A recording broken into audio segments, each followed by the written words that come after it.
Hisoka laban kay Phaeton. Paano na lang kung nagkatapat na ang dalawang ito sa loob ng Black Whale? May tsansa nga ba na ma-activate ni Phaeton ang kanyang Painpacker o ang kanyang nagliliyab na Rising Sun kay Hisoka? Kaya naman kayang masabayan ni Hisoka ang bilis ni Phaeton para madikitan niya ito ng kanyang bungee gum? Tara, samahan niyo ako at pag-usapan natin kung sino nga ba ang may malaking tsansang manalo sa dalawang ito.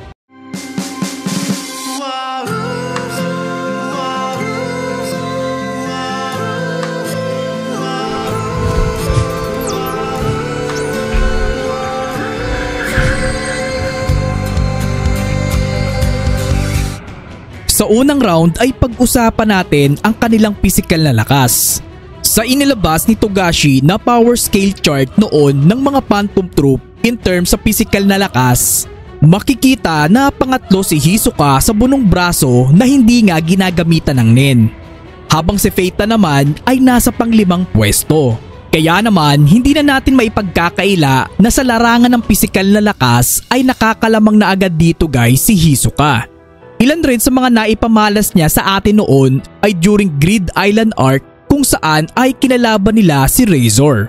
Bale nagawa niya nga ditong maibalik ang bola na sinalag ni Razor mula kay Gon pabalik mismo sa kanya gamit syempre ng kanyang pamatay na bungee gum.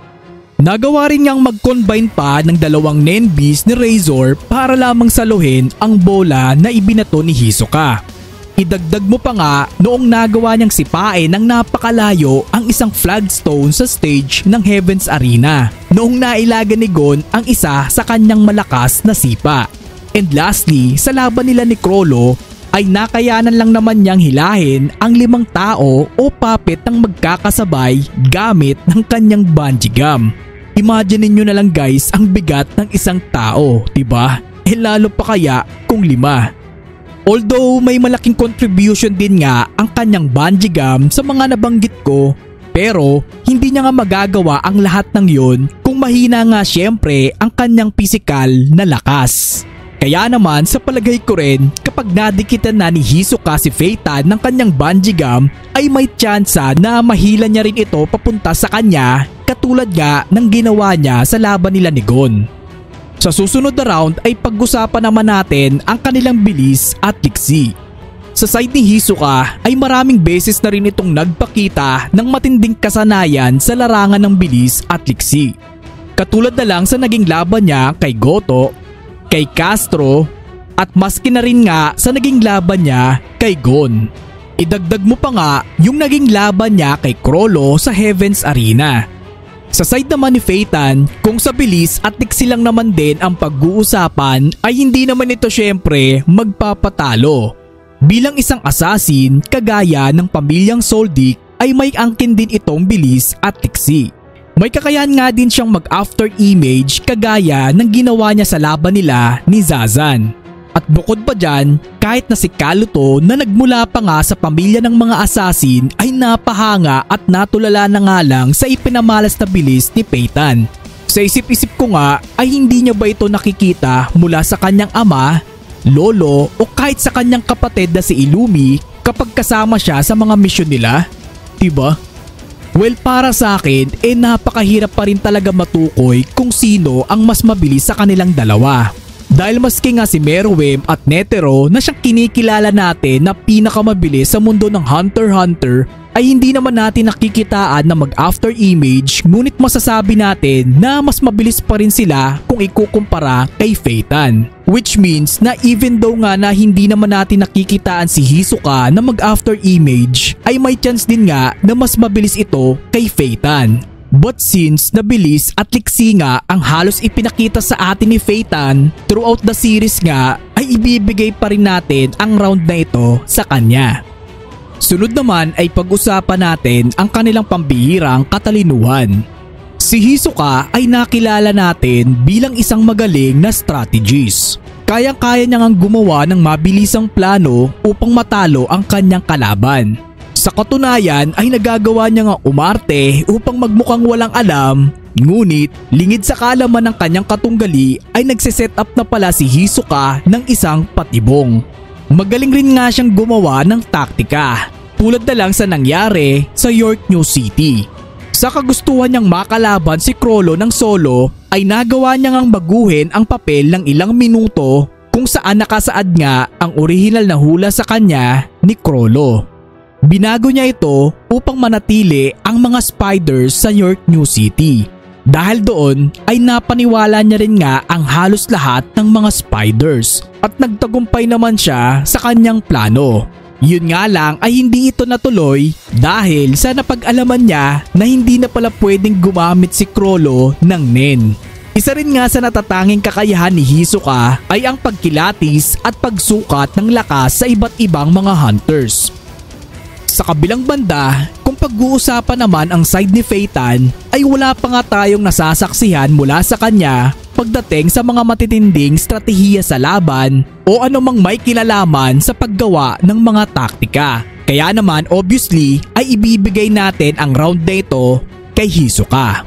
At sa final round ay pag-usapan na natin ang kanilang mga Hatsu o Nen abilities. Si Hisoka ay isang transmuter. Bale may kakayahan siyang gawing elastiko o malagkit ang kanyang Nen. At alam ko na sobrang pamilyar na nga kayo sa abilidad na meron siya. Ito yung texture surprise at ang walang kamatayan na bungee gum. Bungee gum contains the properties of both rubber and gum, you see. Sa side naman ni Phaeton, si Phaeton ay isa rin ngang transmuter. Ilan sa kanyang mga abilidad na naipakita na sa anime ay ang Painpacker at Rising Sun. May kakayahan si Phaeton na mag-conjure ng isang baluti na magpoprotekta mismo sa kanya mula sa kanyang abilidad. May kakayahan itong mag-supply ng oxygen at pinapataas din ito ang aura output ni Phaeton. At once nasuot na niya ang kanyang baluti ay dito na nga niya papalabasin ang isa sa kanyang mga abilidad na tinatawag na Rising Sun. Bale may kakayahan siyang gawing kasing init ng araw ang kanyang Nen. Sa una ay maglalabas ito ng isang maliit na bilog na aura paitaas at magtatransform ito sa isang malaking bola ng aura na halos nakakahawig nga sa isang araw. Sinabi rin ni Phaeton na mas mainit at tumatagal ang pagliyab nito sa katawan ng kanyang biktima depende sa natamungan niyang pinsala sa laban at hindi nga siya naaapektuhan nito habang naka-activate ang kanyang Painpacker. So ang tanong ay kung kaninong Nen ability nga ba ang mas malakas sa dalawa? Ang sagot ay parehas naman ang Bungee Gum at Rising Sun na malakas. Yun nga lang ay lagi itong nakadepende sa gumagamit sa kondisyon ng Nen ability at sa kung anong Nen ability ang makakatapat nito. So kung ipagkukumpara natin ang Rising Sun sa Bungee Gum, para sa akin ay papanig ako dito kay Hisoka. Bakit? Dahil kung mapapansin nyo guys halos lahat ng naging laban ni Hisoka, mapa-anime at manga man ito, kapag ang intent ni Hisoka ay patayin na ang kanyang katunggali, ay hindi na ito nagdadalawang isip pa na patayin ito sa isa o dalawang tira lamang. Kumbaga, one shot, one kill nga lang si Hisoka. Tulad na lang sa naging laban niya kay Goto, Castro, maski nga kila Shalnark at Cortopi. Kaya naman kung mapapansin nyo rin nga ang laban ni Hisoka at ni Chrollo sa manga ay nakagawa nga ng paraan si Chrollo kung paano niya matatakasan ng husto ang Bungee Gum ni Hisoka. Dahil nga sa kung madidikitan siya nito, alam niya nakatapusan na niya.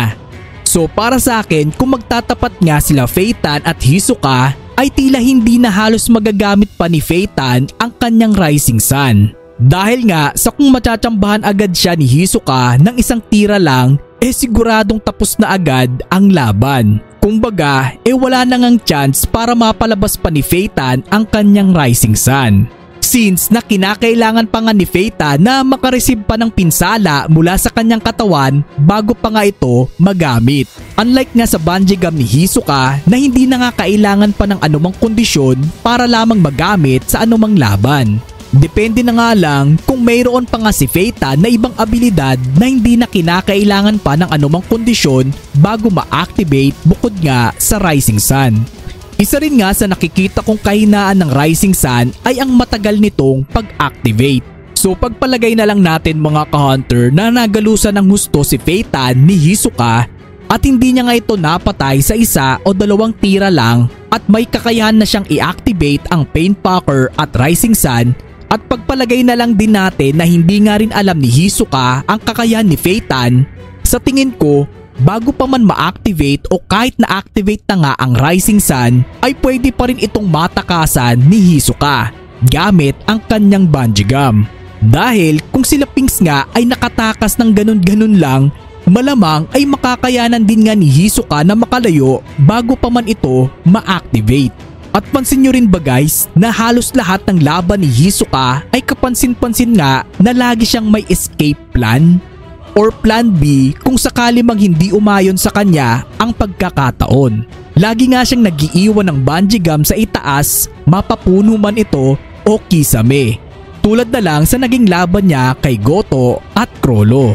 And lastly, kung mapapansin nyo rin ang bungee gum ay napakadaming ang pwedeng gawin sa laban. Pwede itong maging depensa, opensa, makapag-set ng trap, pwede ring maging pangtakas, at pwede rin niyang gawing posible ang mga imposible, katulad na lang sa ginawa niyang pagbuhay mismo sa kanyang puso at baga. Ang tindi diba? Samantalang sa Nen ability nga ni Phaeton so far, for total destruction lang talaga ang nakikita ko dito.